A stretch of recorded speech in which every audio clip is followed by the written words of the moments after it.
Assalamu alaikum warahmatullahi wabarakatuh. Hope you're doing well. We're continuing our deep dive into Friedrich Nietzsche's Thus Spoke Zarathustra book. It's enlightening, endearing, quite witty, I must say, and gets us thinking, which is always a benefit, I'd argue. Because who doesn't like to do a little thinking? Let's begin. Bismillah. Man's earth turned into a cave for me, its chest sunken. All that is living became human mold, and bones and musty passed to me. Sighing sat on all human tombs, and could no longer get up. My sighing and questioning croaked and gagged and gnawed and wailed by day and night. Alas, man recurs eternally. The small man recurs eternally. So, the small man. Naked I had once seen both, the greatest man and the smallest man, all too similar to each other.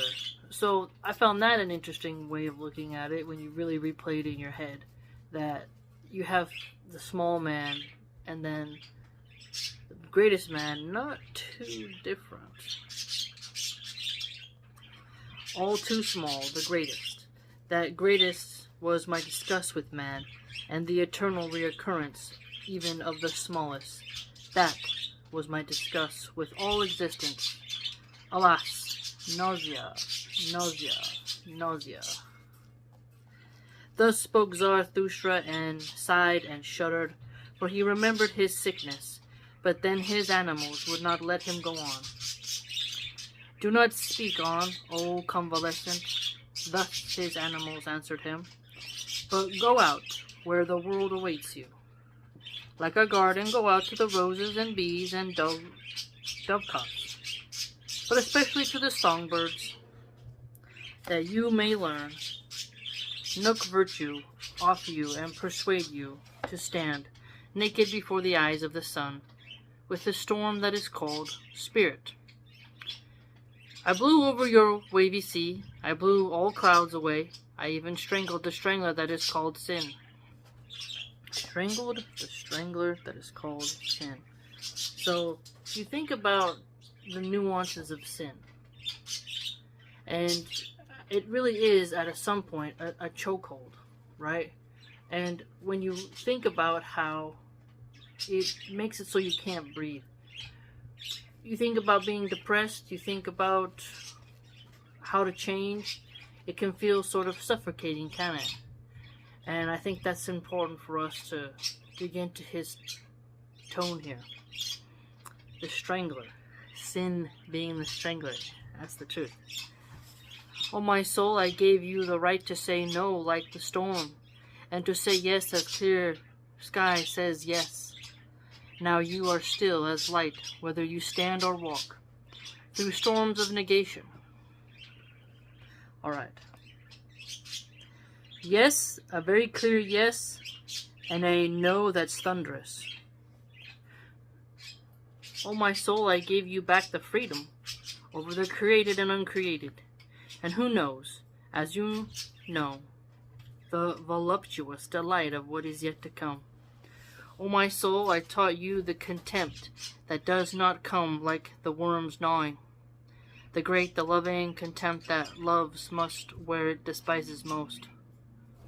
O my soul, I taught you to persuade the soul well, that you persuade the very ground, like the sun who persuades even the sea in his own height. So, I'm sure you're noticing the theme here of O my soul. Right? O my soul, I took from you all obeying, knee bending, and Lord saying, I myself gave you the name cessation of need and destiny. So not bending the knee. That's a potent one. I won't bend the knee. King of the North. O my soul, I gave you new names and colorful toys. I called you destiny and circumference of circumferences, an umbilical cord of time. Ooh, umbilical cord of time. That's a good one. An azure bell. O my soul, I gave your soil all wisdom to drink, all the new wines, and also all the immemorially old strong wines of wisdom. That sounds like an oxymoron. Wines of wisdom. Oh, my soul, I poured every sun out on you, and every night, and every silence, and every longing. Then you grew up like a vine. Oh, my soul, ever rich and heavy, you now stand there, like a vine with swelling udders and crowded brown gold grapes, crowded and pressed by your happiness, waiting in your superabundance and still bashful about waiting. O my soul, now there is not a soul anywhere that would be more loving and comprehending and comprehensive, where would future and past dwell closer together than in you. O my soul, I gave you all, and I have emptied all my hands to you. And now you say to me, smiling and full of melancholy, which of us has to be thankful? Should not the giver be thankful that the receiver received? That's a good one. Is not giving a need, is not receiving mercy? O my soul, I understand the smile of your melancholy. Now your own over richness stretches out longing hands. Your fullness gazes over roaring seas and seeks and waits. The longing of overfullness gazes out of the smiling skies of your eyes. And verily, O my soul, who could see your smile and not be melted by tears? The angels themselves are melted by tears because of the overgraciousness of your smile. So that's weird. His soul, he thinks, that sounds a bit arrogant, that your soul can make an angels weep. Like that you're so special. I mean, who knows if that actually happens, but it does sound a bit arrogant. Do not want to lament and weep, and yet, O my soul, your smile longs for tears, and your trembling mouth for sobs. Is not all weeping a lamentation? And all lamentation an accusation? Ooh.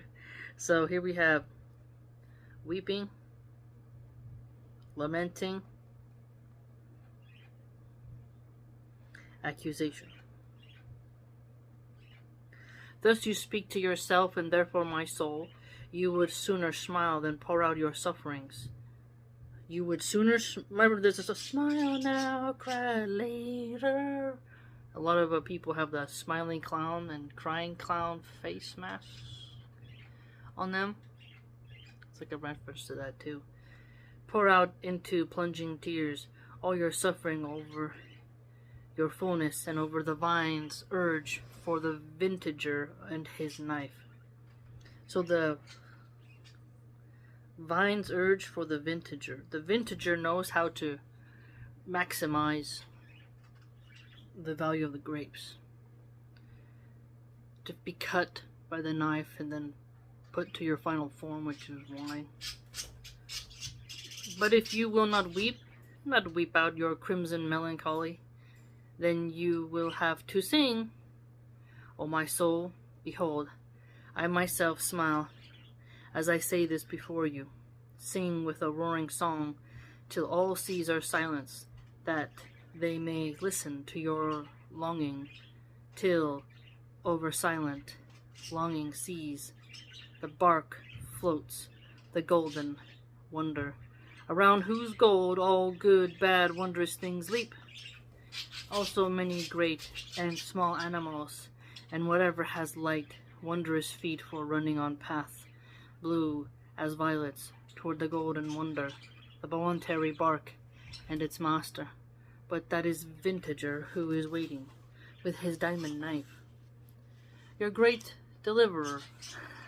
So the vintager being this sort of great deliverer? O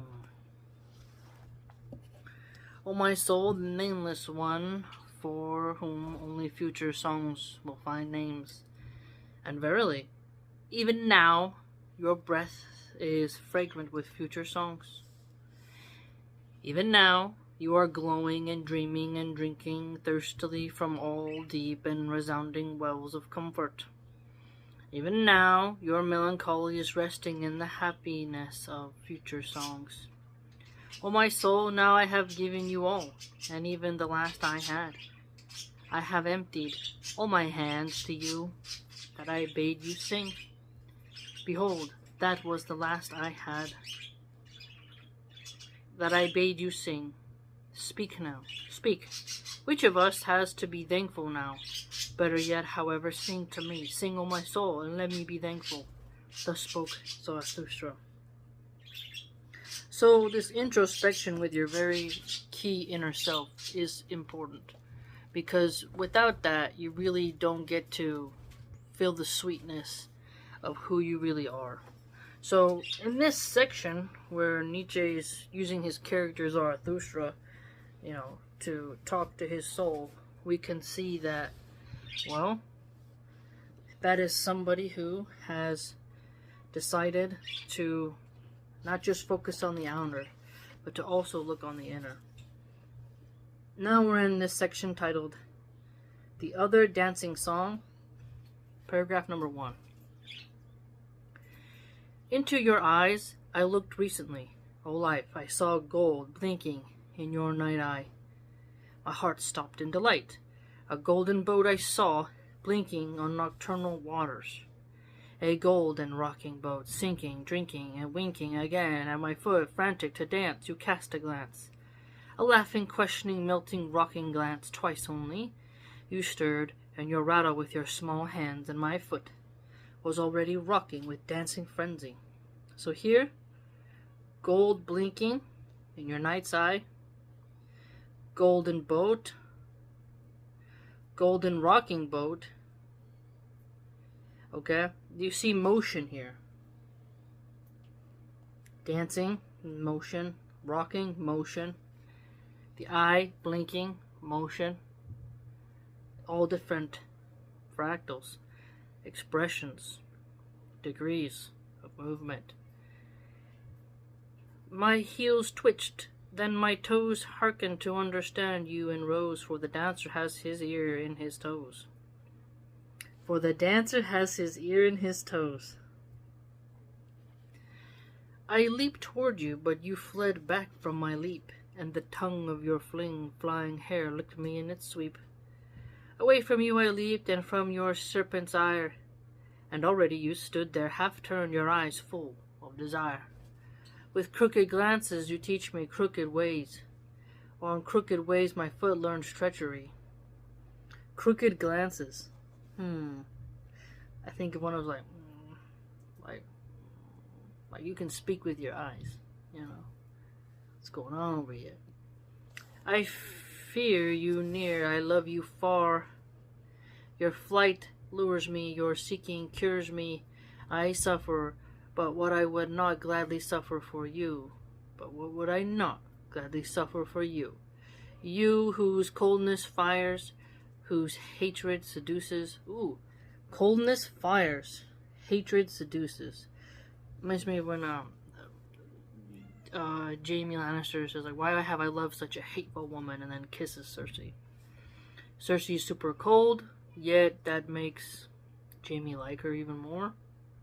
So you can see some examples of that in fiction. Whose flight binds, whose scorn inspires. Who would not hate you, you great binder, entwiner, temptress, seeker, and finder?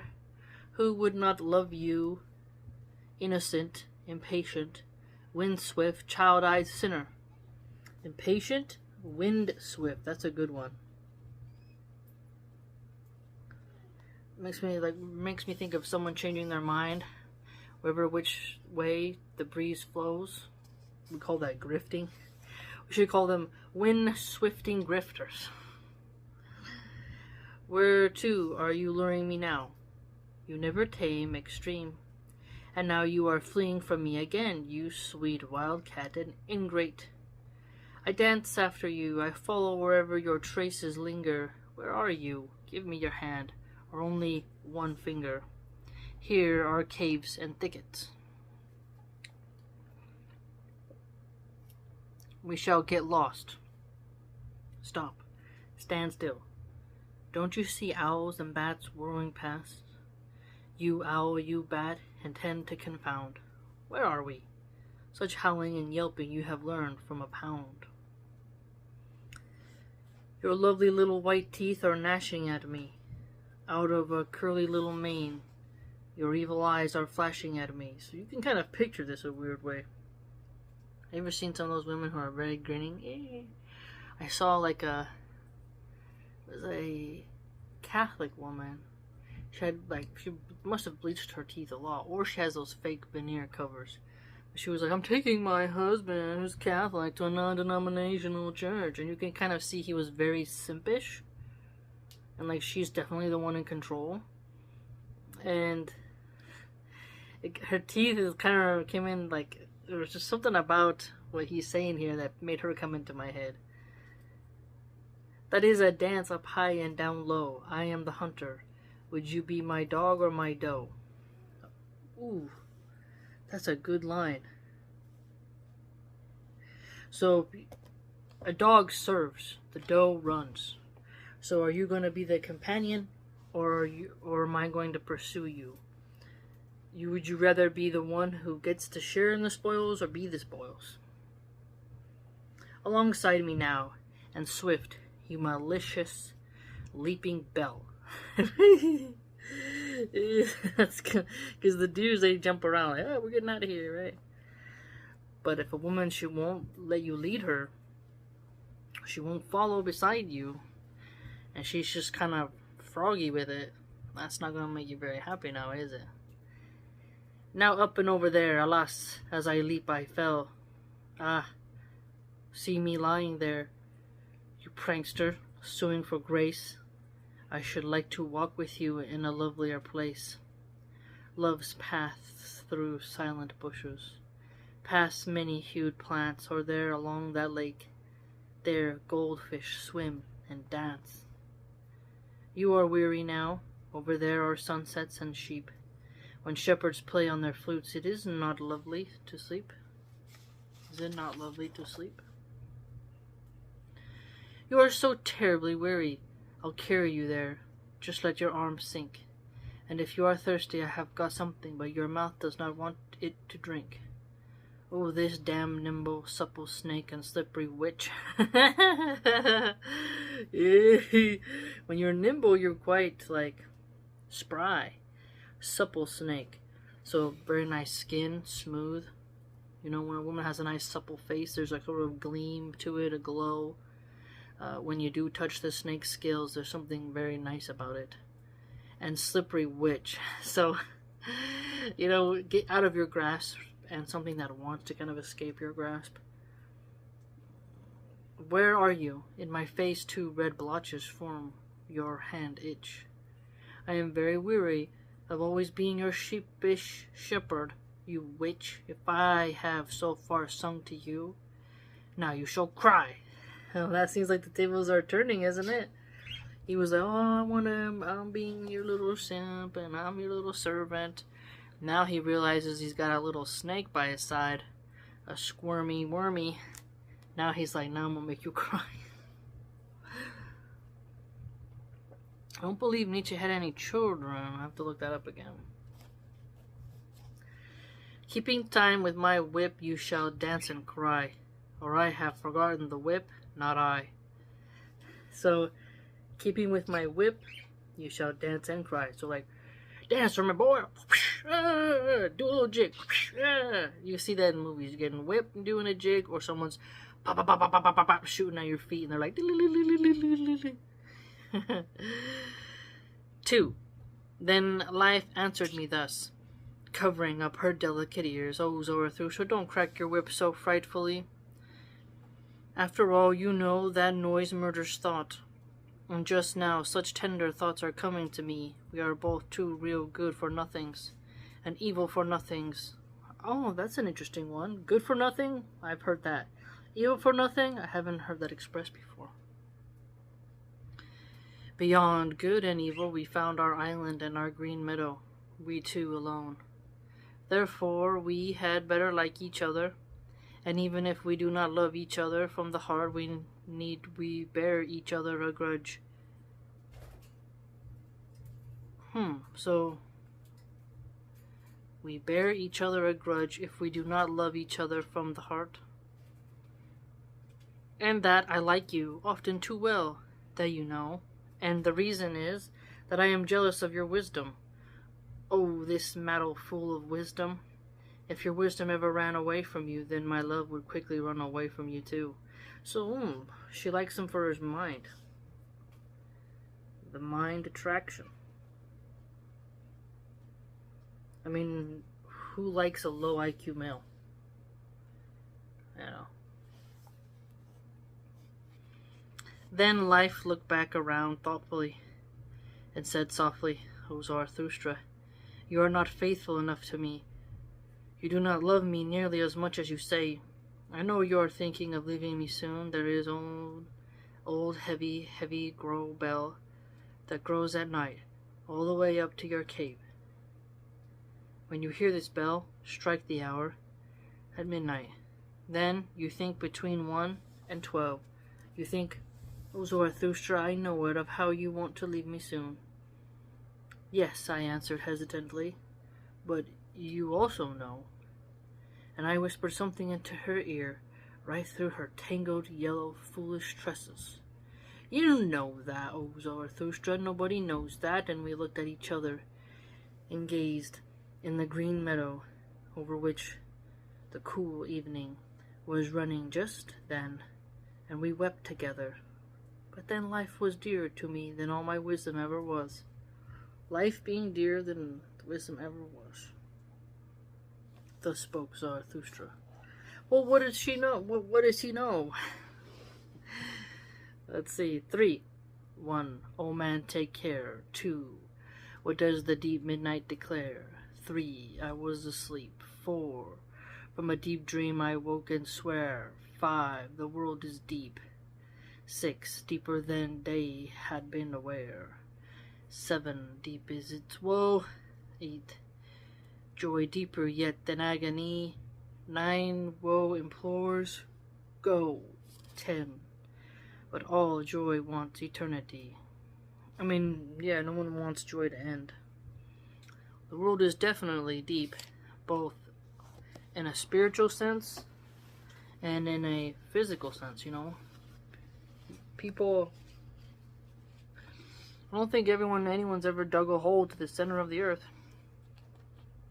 Nor have they dug one to all the way to the bottom. Earth is a circle, they say. Or even if it's flat, whatever. We're a planet floating in space. If you drilled a hole out to the bottom, wouldn't you just fall into the abyss? You know, so Earth is quite deep. No one's ever done it. I don't even know if it would be physically possible because of how, you know, if someone fell in, oh, if it rains, it's gonna fall. I mean, how would you go about doing it? The deeper you go into the ocean, the pressure increases, right? So what if that's similar to the earth, the weight? You're gonna make these mines and then it just collapses on you and then it's just a graveyard under the earth. Something to think about. But also it's deep as in it can evoke deep emotions in you that will never stop. Sadness, terror, horror, joy, glee, sorrow can grip you to a point where you cannot escape. So, watch out. 11. Once deep, eternity. 12. That was a weird little poem. The Seven Seals, or the Yes and Amen Song. 1. I am a soothsayer. Oh no, if I am a soothsayer, and full of that soothsaying spirit, which wanders on high ridge between two seas, wandering like a heavy cloud being past and future, an enemy of all sultry plains, and that is weary can neither die nor live, in its dark bosom prepared for lightning and the redemptive flash, pregnant with lightning bolts, that say yes and laugh yes, soothsaying lightning bolts. Blessed is he who is thus pregnant. And verily long must he hang on the mountains like a dark cloud, who shall one day kindle the light of the future. Oh, how should I not lust after eternity, and after the nuptial ring of rings, the ring of recurrence. Never yet have I found the woman from whom I wanted children, unless it be this woman whom I love, for I love you, O eternity, for I love you, O eternity. Now that's an interesting line, considering that I don't think Nietzsche ever got married and have children. He got syphilis from a hooker. So I think there's a little bit of an insight into Nietzsche's psychology for us there. But loving eternity reminds me of that when Rick from Rick and Morty fell in love with that lady. Oh, run away with me now. Oh, what's the song? I forgot it. I wanna run away with me now. It was in like a Rick and Morty season. It's this lady who, she's some type of she can inhabit many minds on the planet she rules. Which is really creepy. Rick falls in love with her, gets his heart broken. So when he's talking like this, Nietzsche, I think of maybe the writer of Rick and Morty, in that instance, got some inspiration from this, because that character, she's a consciousness, and that can go in like 5 people at once, and she can control them into a hive mind. If ever my wrath burst tombs, moved boundary stones, and rolled old tablets, broken into steep depths, if ever my mockery blew moldy words into the wind, and I came as a broom to the cross-marked spiders, and as sweeping dust gust to old musty tomb chambers, if ever I sat jubilating where old gods lie buried, world blessing, world loving, beside the monuments of old world slanders, for I love even churches and tombs of gods. Now the weird part is that God can't die. So I always thought like this tomb talk of gods sounds very paganistic, but also the tomb where supposedly Jesus was for the Christians. They say that the soul of God went into Jesus when he was baptized. That means when he was being flogged that he was God. But why, when he called out, "Oh my Father, forgive them, for they know not what they do," was he talking to himself? Who did Jesus pray to? When he was unconscious, God can't die. Then they would not be eternal. There is never a pause in the omnipotence and omnipotence of God. So these pharaohs, they thought, oh, we're gods. They have tombs because they were just, humans. But I don't think any sane person would think a god could have a tomb. Once the sky gazes through their broken roofs with its pure eyes, but also that can mean just like very important people who are mighty. Pure eyes and like grass and red poppies, I love to sit on broken churches. Oh, how should I not lust after eternity, and after the nuptial ring of rings, the ring of recurrence. I love to sit on broken churches. Ooh, sounds very mean. Well, he's the soothsayer. So hold on. The soothsayer, broken churches. We don't like soothsayers in Israel. Never yet have I found the woman from whom I wanted children, unless it be this woman whom I love, for I love you, O eternity, for I love you, O eternity. 3. If ever one breath came to me, of the creative breath, and of that heavenly need that constrains even accidents, to dance star dances, if I ever laughed the laughter of creative lightning which is followed obediently but grumbly by the long thunder of the deed. If I ever played dice with gods at the gods' table, the earth till the earth quaked and burst and snorted up floods of fire. For the earth is a table for gods. Whoa, very pagan, very Greek. And trembles with creative new words in God's throes. Oh, how should I not lust after eternity in the nuptial ring of rings, the ring of recurrence? In American Primeval, it's a movie on Netflix, Abish, the character Abish, she's talking to Red Feather, and she says, what if the gods are playing a joke on us now? I think that was her words, like, maybe the gods are making a mockery of us both. Your god wants death and my god wants death. So I forgot the exact words, but it sounds a lot like what she was talking about.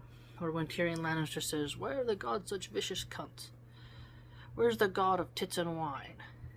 And you can see how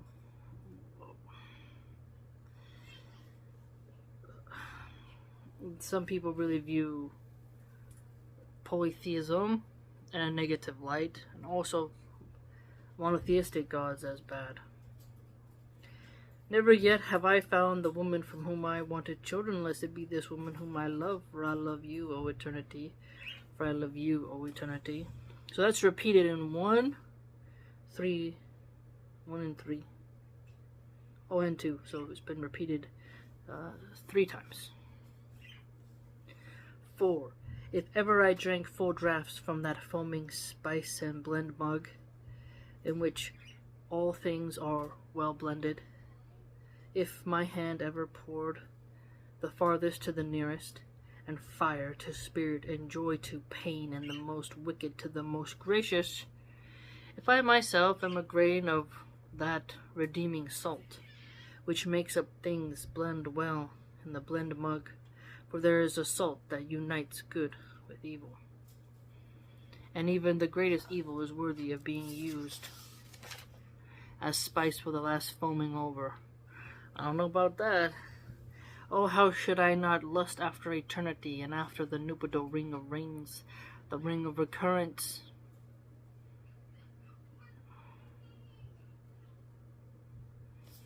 Wait a second.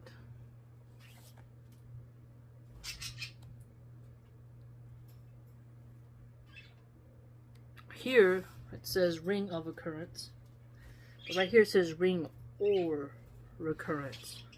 There's a subtle difference there, of and or. You can't catch it if you don't watch out. Let's see. Circle it. Circle the of and circle the or. Is it a typo, or is it just Nietzsche's clever writing? Never yet have I found the woman for whom I wanted children, unless it be this woman whom I love, for I love you, O eternity, for I love you, O eternity. I'd be calling you obsessed at this point. I will slap you in the mouth. Repeats himself too much. I'd be like, yes, I get it. You're unmarried. Haven't found this perfect woman who you want to love for eternity, and you're married to time. Get a hold of yourself.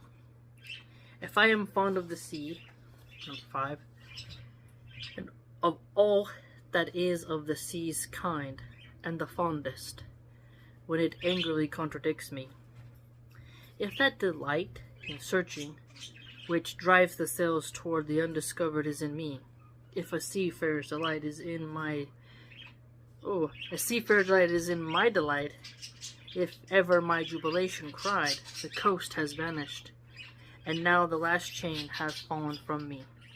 The boundless roars around me, far out glisten space, and time be of good cheer, old heart. Oh, how should I not lust after eternity? And then he repeats that nuptial line, repeats the for I love you line. 6.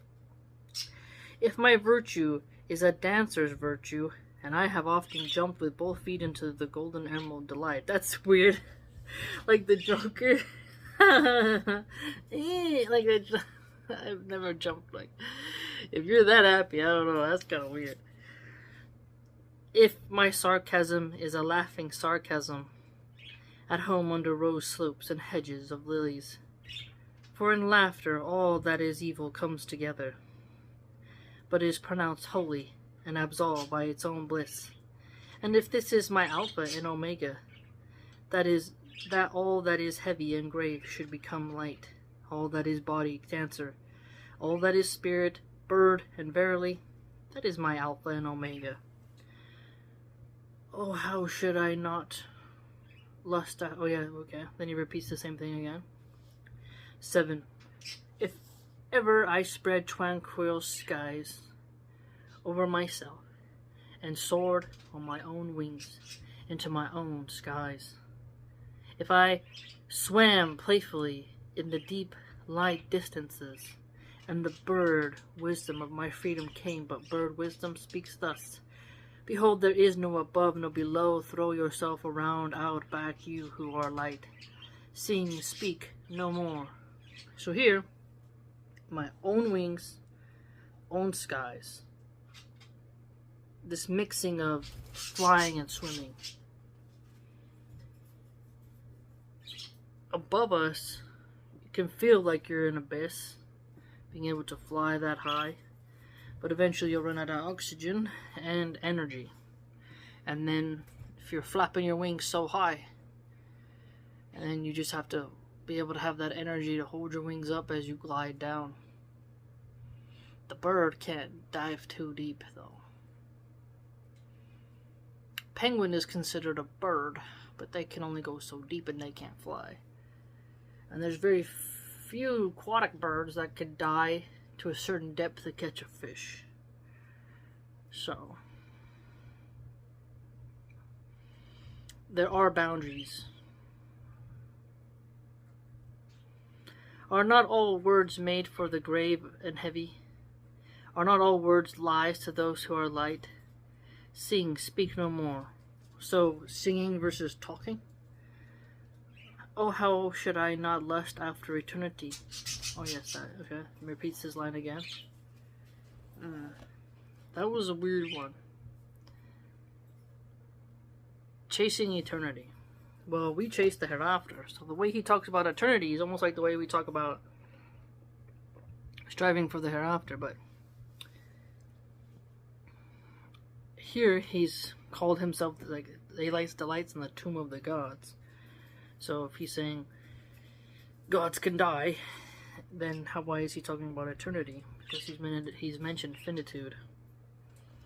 Thus spoke Zarathustra for in last part, alas, where in the world has there been more folly than among the pitying? So the folly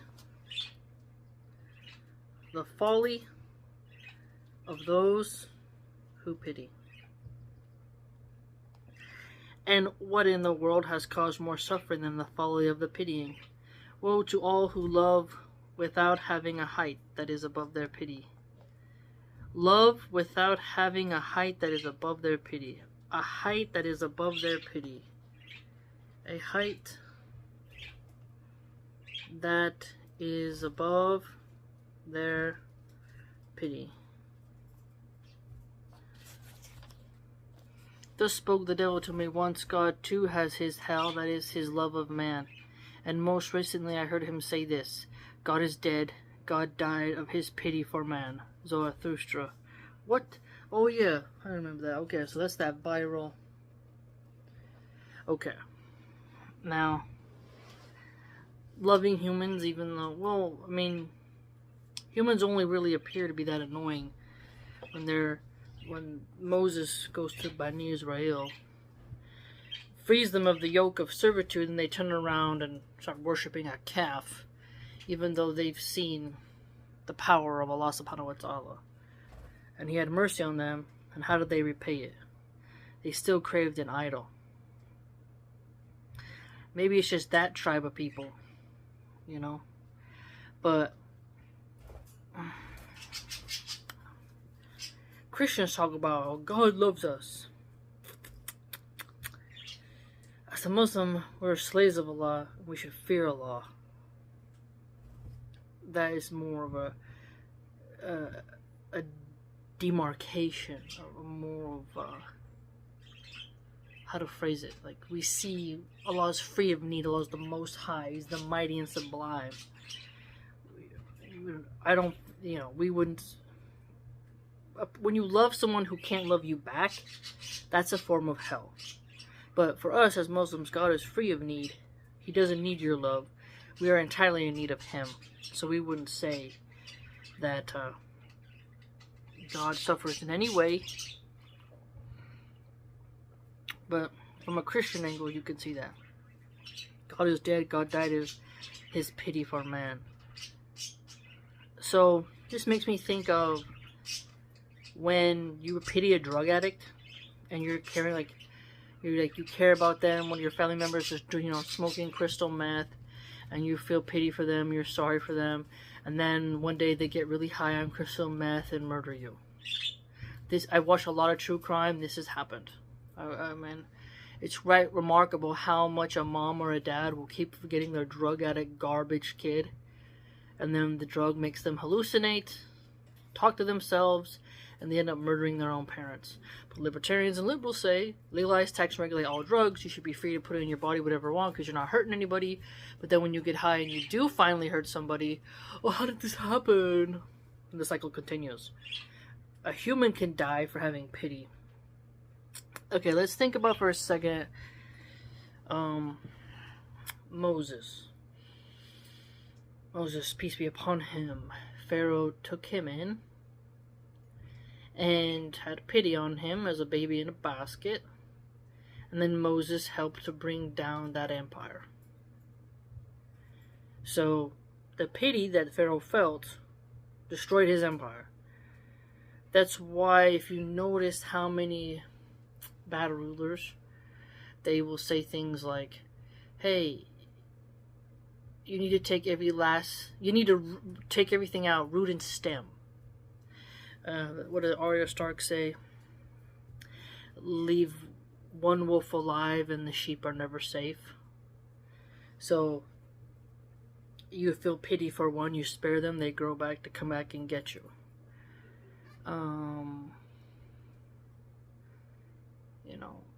You let one weed grow and then they all engulf you. There's a lot of different parables that we have to kind of highlight what Nietzsche's getting at here. But eternal disappointment, perpetual disappointment can end you. So a father or mother whose child consistently disappoints them, it can literally make you have a broken heart.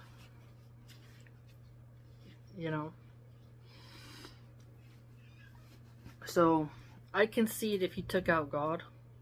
There's a lot of discussions on this line, by the way. The Christians even made a cringe movie called God is Not Dead or something. So that's what it is. Wait a minute. Did we? Wait a second. Did we just finish this book? Okay, no.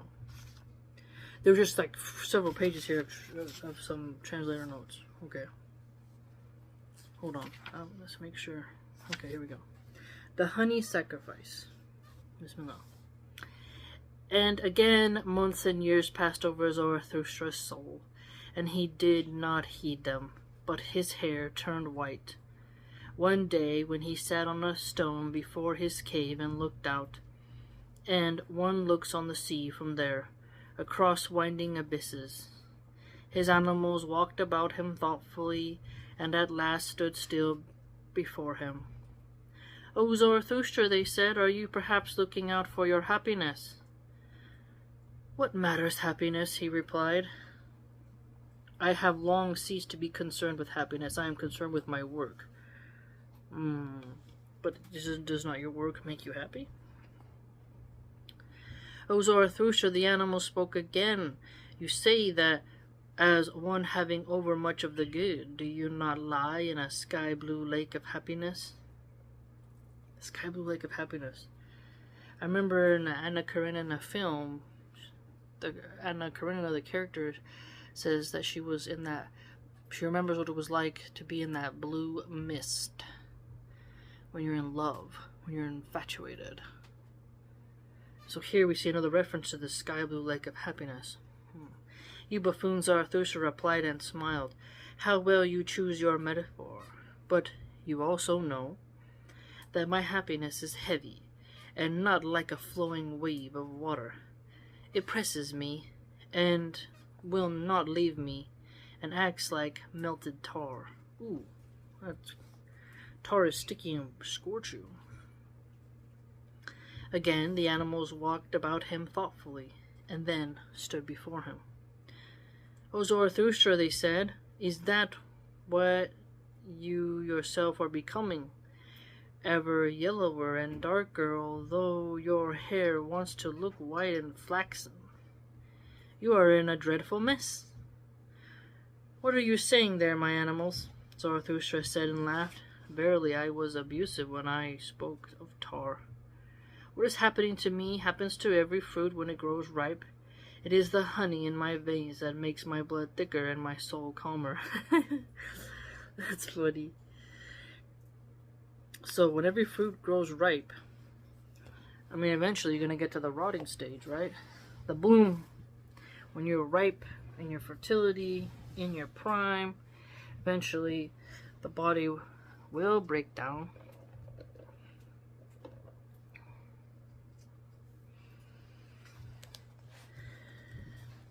Because instead of having vinegar in your blood, which thins, the honey, it just thickens it. That's funny. That is what it will be, Zarathustra. The animals answered and nestled against him. But do you not want to climb a high mountain today? The air is clear, and one sees more of the world today than ever before. Yes, my animals, he replied. Your advice is excellent, and quite after my own heart. I want to climb a height of mountains today. But see to it that honey will be at hand there. Yellow, white, good, ice-fresh, golden comb honey. For you should know that up there I want to offer the honey sacrifice. But when Zarathustra, birds being silly, plain, had reached the height, he sent back the animals who had accompanied him, and he found himself alone. Then he laughed heartily, looked around, and spoke thus. That I spoke of sacrifices and honey sacrifices was mere cunning and verily a useful folly. So, honey used to be harder to get back then, you know. If you think about how people, before they've had these fancy combs, they had to find the honeys, the beehives up in trees, on cliffs, and then you had to get some branches and have the smoke and smoke the bees away, and then capture that comb and press out the wax. It was quite a lot of work. Whereas today you can just go to get it. You know, they got all kinds of mechanisms to extract the honey from the wax. But, and if you look on the Utah, what is it, the beehive on the coin? I forget what it was. But the Mormons, you know, they had this symbol on the coinage of the beehives. Was the Mormons, when they were traveling, they had a beehive with them. They started to learn how to cultivate the honey and how important is honey. And honey doesn't grow mold. And honey is, you know, a game changer when it comes to illnesses as well. Honey is a very valuable, raw, organic, unfiltered honey, non-GMO, is a very valuable commodity. And it goes underappreciated today, but before sugar was mass produced, honey was definitely something up there. Up here I may speak more freely than before hermits' caves and hermits' domestic animals. Why sacrifice? I squander what is given to me. I, a squanderer with 1,000 hands. How could I call that sacrificing? So sacrificing versus squandering. And when I desired honey, I merely desired bait, and sweet mucus and mucilage, which make even growling bears and queer, sullen, evil birds put out their tongues, the best bait, needed by hunters and fishermen. For if the world is like a dark jungle and a garden of delight for all wild hunters, it strikes me even more, and so I preferred to think of it. So notice here, the bear Yeah, so a bait, the best bait, something sweet, needed by hunters. Okay, as an abysmal rich sea, a sea full of colorful fish and crabs, which even gods might covet, that for their sakes they would wish to become fishermen and net throwers, so rich is the world in queer things, great and small. Well, a god could just create, if a god created the fish, he'd be easily able to just like, where's the fish on my plate? You know, they wouldn't need to actually, if a god has control of the universe, why would they need to be fishermen? Reminds me of that quote in Troy where Brad Pitt's character says the gods envy us. I forget why he said they envy us though. It's running my mind. But because we feel pain or something like that, because we die, or I forget what it was. But it sounds like a quote from that. Gods can't covet.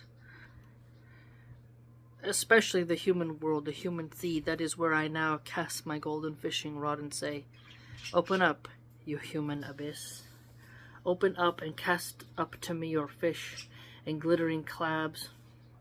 I've seen some shiny blue crabs, but other than that, they're pretty dull. With my best bait I shall today bait the queerest human fish. My happiness itself I cast out far and wide, between sunrise, noon, and sunset, to see if my human fish might not learn to wriggle and wriggle from my happiness until, biting at my sharp hidden hooks. Biting at my sharp hidden hooks. Reminds me of the SpongeBob episode where SpongeBob keeps playing on the hooks. Mr. Krabs is telling him don't do that, and then he learns the hard way. They must come up to my height, the most colorful abysmal groundings, to the most sarcastic of all who fish for men. All who fish for men. For that is what I am through and through. Reeling in, raising up, raising a razor, cultivator, a disciplinarian. Ooh, a cultivator and disciplinarian, rearing childhood. Who once counseled himself, not for nothing, become who you are. Become who you are. Reminds me of Master Aegon, the boy must die, and let the man rise, when he's trying to counsel Jon Snow. Thus men may now come up to me, for I am still waiting for the sign that the time has come for my descent. I still do not myself go under, as I must do, under the eyes of men. That is why I wait here, cunning and mocking on high mountains, neither impatient nor patient, rather as one who has forgotten patience too, because his passion is over. Your passion's over, so you forget patience.